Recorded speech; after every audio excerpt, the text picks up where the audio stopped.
নমস্কার বন্ধুরা, আশা করি সবাই ভালো আছেন। একলা মানুষ মোটিভেশন চ্যানেলে আরও একটি নতুন ভিডিওতে আবারও একবার স্বাগতম জানাই। ভিডিওটি দেখে যদি আপনার ভালো লাগে তাহলে অবশ্যই লাইক, শেয়ার ও কমেন্ট করবেন। আরও এমন ভিডিও দেখতে সাবস্ক্রাইব করতে ভুলবেন না। বন্ধুরা, আমাদের মনের সবথেকে বড় ভয়, সবথেকে বড় লালসা, সবথেকে বড় চিন্তা আসলে কি? সবার মনে সবথেকে বড় ভয় আর চিন্তা একটাই, সেটা হলো মৃত্যু। সবাই মৃত্যুকে ভয় করে, ভাবে হঠাৎ মরে গেলে কি হবে। সবাই আরও কিছুদিন বাঁচার লালসা করে, আর যদি কিছুদিন জীবিত থাকা যায় সেটার কথাই ভাবি। সবাই আশা করে যে সে যেন কখনো না মরে। আর এই মৃত্যু ভয়ের কারণেই বেশিরভাগ মানুষ সেই জীবনকে উপেক্ষা করে যেটা সে এখন কাটাচ্ছে।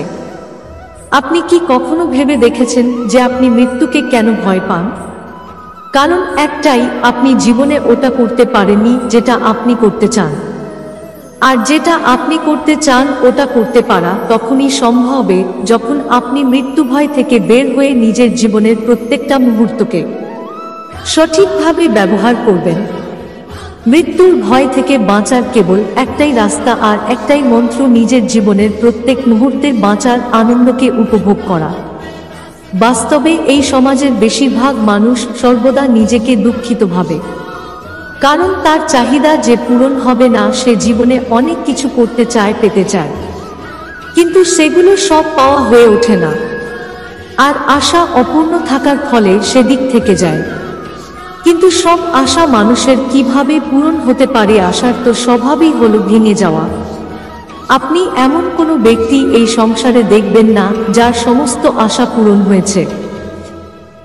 একটা পেয়ে গেলে আরেকটা করার ইচ্ছা জাগে, আর আবার তার পিছনে ছুটতে থাকে। বাস্তবে একটা মানুষের একটা জীবনে আর কটা আশা পূরণ হয়? যদি 100টা আশা থাকে তার মধ্যে খুব বেশি হলে 2 থেকে 3টির বেশি আর পূরণ হয় না। এটা তো জীবনেরই অঙ্গ। আমাদের আশার সাথে আমাদের সুখ দুঃখ জড়িয়ে থাকে, কারণ এটা যেহেতু একটাই জীবন, তাই জীবনের সুখ দুঃখ থাকবেই। কিন্তু এটা আমাদের বুঝতে হবে যে আশার সাথে আনন্দের কোনো সম্পর্ক হয় না। জীবনের প্রত্যেকটা মুহূর্ত হল আনন্দ উপভোগ করার মুহূর্ত। একটু বিচার করলেই আমরা বুঝতে পারব জীবনে জীবিত থাকাটাই আসল কারণ। যদি জীবিতই না থাকতাম তাহলে আর কিছু করেই বা কি হবে?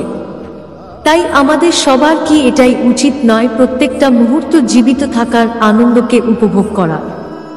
স্বয়ং বিচার করুন।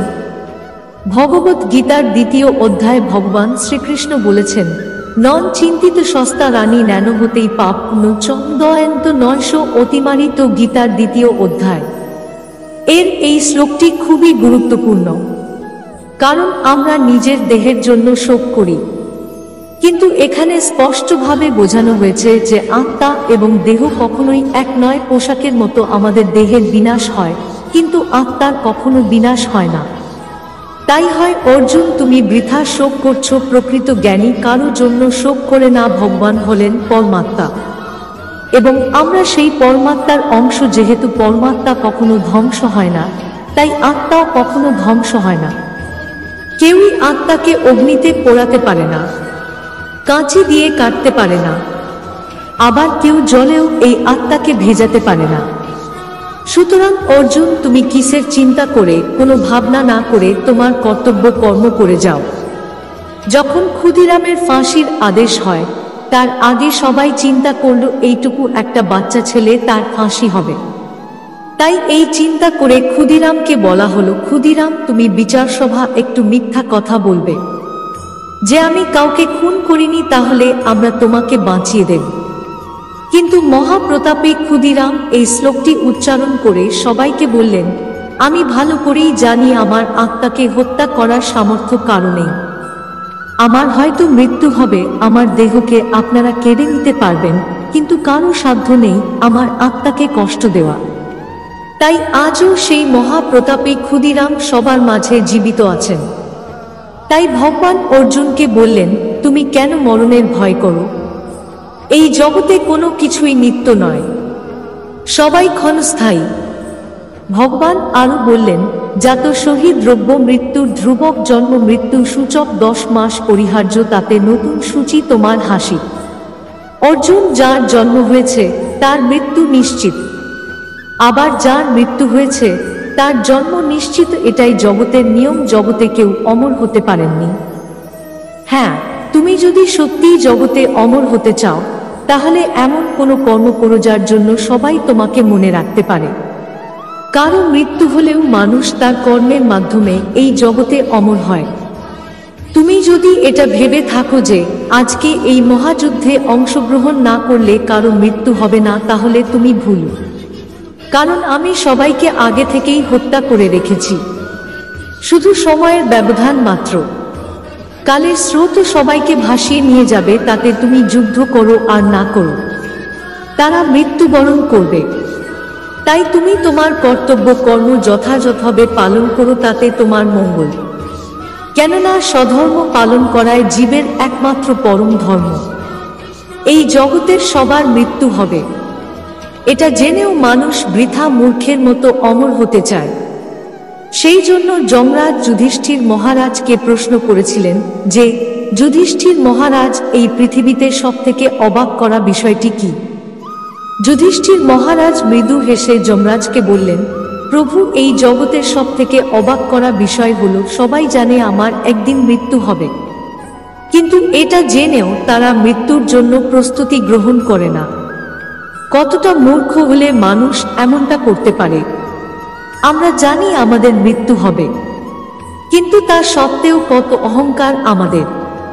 যার সুন্দর রূপ তার এক প্রকার অহংকার, যার টাকা রয়েছে তার এক প্রকার অহংকার, যার ক্ষমতা রয়েছে তার এক প্রকার অহংকার। কিন্তু আমরা এটা ভাবি না যে আমাদের এই অহংকার চিরস্থায়ী নয়, একদিন সব অহংকার কালের স্রোত ভাসিয়ে নিয়ে যাবে, তখন আমাদের আর কিছুই করার থাকবে না। বন্ধুরা, ভগবত গীতার 2য় অধ্যায়, এটি সত্যিই খুব অদ্ভুত। আপনারাও পাঠ করে দেখুন, আপনাদের জীবন ও নির্মল হয়ে উঠবে, ঠিক যেরকম অর্জুনের হয়েছিল। তো বন্ধুরা, ভিডিওটি শেষ করার আগে একটি অনুরোধ রইল, যদি এই ভিডিওটি সামান্য ভালো লেগে থাকে তাহলে অবশ্যই লাইক দিয়ে কমেন্ট বক্সে পুরো শ্রদ্ধার সাথে লিখবেন। জয় শ্রীকৃষ্ণ।